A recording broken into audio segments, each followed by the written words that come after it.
All right, so are you ready to really explore this idea of courage? Especially like when it comes to sharing what you believe in, Yeah. sharing your truth. Yeah. Well, today we're going to do a deep dive into a talk called Courage to Proclaim the Truth. It's by Elder Denson Silva from back in the October 2022 General Conference. Oh, wow. Okay. And this one is just packed with personal stories and some really thought-provoking insights. Yeah. So get ready. I am. So to give a little background, Elder Silva is a member of the 70. Right. And for anyone who might not be familiar with the Church of Jesus Christ of Latter-day Saints, that's a leadership role that, often means traveling and working with different congregations all around the world. Yeah. I can see how that experience would give him a unique perspective on this topic. Absolutely. And his journey actually started in a pretty unexpected way. Mm. You would not believe how he first encountered the Book of Mormon. Oh, really? How? Okay, so picture this. Elder Silva is just finishing up his degree in topography, and this classmate of his just pulls him aside for a chat. Now, this classmate really gathers his courage, and he shares his testimony of the Book of Mormon. Basically, his personal witness and belief in it. Mm-hmm. And then he actually hands Elder Silva a copy. Wow. So just like that. I know, right? And what's so fascinating about this moment is the power of that simple act. Right. You never know the impact something like that can have. Exactly. It's like planting a seed. And we often don't realize how those seeds we plant will grow, That's such a good point. So Elder Silva actually put the book aside at first. Really? Yeah. But then fast forward like 5 months later, missionaries knock on his door. Oh, wow. And that's when that seed started to sprout. He remembered the conversation in the book and just how genuine his classmate had been. And that made a difference. Totally. That connection made him way more open to hearing their message. That's incredible. It really makes you think about those moments in your own life, right? Oh, for sure. Yeah. Have you ever had an experience where someone's simple act of courage, maybe like a conversation or even just a gesture, really impacted you? Like shifted your perspective or opened your mind to something new. Yeah, exactly. And it's a powerful reminder that we never know the full ripple effect of our actions. Right. You just never know. Okay, so Elder Silva doesn't sugarcoat things, though. Okay. He gets real about the challenges that come with following Christ. He makes it clear that choosing to follow Christ's teachings doesn't mean life will suddenly become easy. I mean, yeah, that makes sense. He specifically says that, we might face mistakes, temptations, criticism, even suffering and hardship along the way. Which, definitely real. But here's where it gets really interesting. Okay. He doesn't just leave us with the challenges. He gives us a powerful way to navigate them. Okay. How? He talks about doubting your doubts before doubting your faith. Whoa, I love that. Right? So it's about taking a step back when you start to have doubts. Instead of immediately questioning like your whole belief system, you look at the doubts themselves. That's like, fair. where are they coming from? Are they based on like evidence or facts, or are they just, fleeting feelings or maybe influenced by outside voices? Yeah, that's a great way to put it. Yeah. And this approach can really help you work through those tough moments and ultimately strengthen your faith. That's powerful stuff. It really is. So how does Elder Silva connect this idea of courage to like specific choices people face in their lives? So this leads us to something else. Elder Yeah. Silva talks about choosing to serve a mission. Okay. He speaks directly to young people and acknowledges that it's a big decision.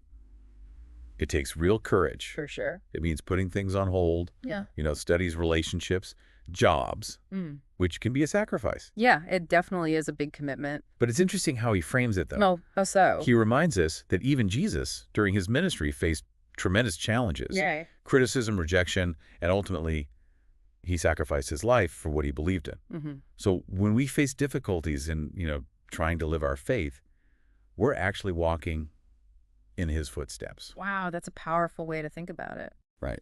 And for those who do choose to serve Elder Silva, highlights some amazing benefits. Okay, like what? He talks about personal growth, developing a deeper understanding of your faith, and just the chance to truly serve others. It's an experience that can really shape you. Yeah, I can definitely see that. But this call to courage, to stand up for what we believe, it isn't just for young missionaries. Right. Elder Silva emphasizes that it's a lifelong journey, Mm-hmm. and it can look different at different stages of life. So, like, how does that play out in everyday life? Well, it's about finding those opportunities. Yeah. Whether it's through volunteering, participating in your community, or even just those one-on-one interactions we have with people. So it could be like sharing your beliefs with a friend. Exactly. Or standing up for something you know is right.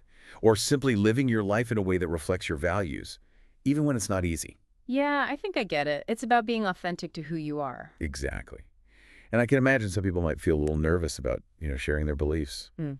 Oh, for sure. Yeah. Some people worry about, like, coming across as pushy or judgmental. And Elder Silva addresses that directly. He emphasizes that we should always share our beliefs with love. Not aggression or force. Right. It's about having genuine care and respect for the other person Mm. and approaching these conversations with kindness. So it's about authentically sharing who you are and what you believe in without trying to, like, force it on anyone. Exactly. Yeah. And it's important to remember that you don't need to have all the answers. Right. Sometimes just being willing to share your perspective and be open to a genuine dialogue can be enough to make a difference. It's like planting those seeds, right? Just like that classmate did for Elder Silva. Exactly. Okay, so speaking of truth, Okay. when we talk about building our faith and understanding, where do we actually find that truth? Right. Where do we go for those answers? Elder Silva points to 3 key sources: the scriptures, the words of prophets, and the Holy Ghost. Okay, so can you break those down a little bit? Like, how do those sources help us? For sure. So for members of the Church of Jesus Christ, the scriptures, like the Bible and the Book of Mormon, provide a foundation of eternal principles. Okay. Then the words of prophets who lead the church today offer guidance and counsels, specifically for our time. So it's like they're speaking to the challenges we face right now. Exactly. Yeah. And finally, the Holy Ghost, which is a divine source of inspiration and personal revelation, can help us receive confirmation of truth and guidance in our life. So it's almost like having a compass to help us navigate all the complexities of life. That's a great analogy. It's about seeking direction, and these sources can provide that for us. But Elder Silva also makes it clear that just knowing these truths doesn't make us better than anyone else. Right. It's not about being superior. Exactly. It simply guides us on our personal journey back to God. Okay. And that journey isn't always easy. He acknowledges that life throws curveballs, challenges that can really knock us down. Mm-hmm. We all go through those tough times. But he encourages us to never lose sight of our faith in Jesus Christ. And one thing he says that I find really comforting is that these trials, no matter how hard they feel, are temporary. Oh, that's good to remember. He calls them but a small moment when compared to the bigger picture of eternity. Wow, that's a powerful perspective shift. Right. When we focus on the eternal trial, our current challenges seem a little less daunting somehow. Absolutely. And Elder Silva cautions us against trying to set deadlines for our trials, Like, when will this end? Yeah, we often want to know, like, when will this be over? But instead, he encourages us to trust in a higher power. To trust in God's plan. Yeah, and just keep moving forward one step at a time. It's about, persevering. Right. When we keep going, even when it's tough, we open ourselves up to those unexpected blessings and growth. Yeah, we discover a strength we didn't know we had. And Elder Silva ends his talk with this really powerful declaration of faith. Oh, yeah. He bears his testimony of Jesus Christ and of his church. It's a reminder that even when the world feels chaotic and uncertain, we can still find peace and direction by holding on to truth and living with courage. It's about finding that inner strength even when things get tough, and using it to lift ourselves and others. Exactly. So I think that's a perfect takeaway from this whole deep dive. I agree. Elder Silva's message is really a powerful call to action.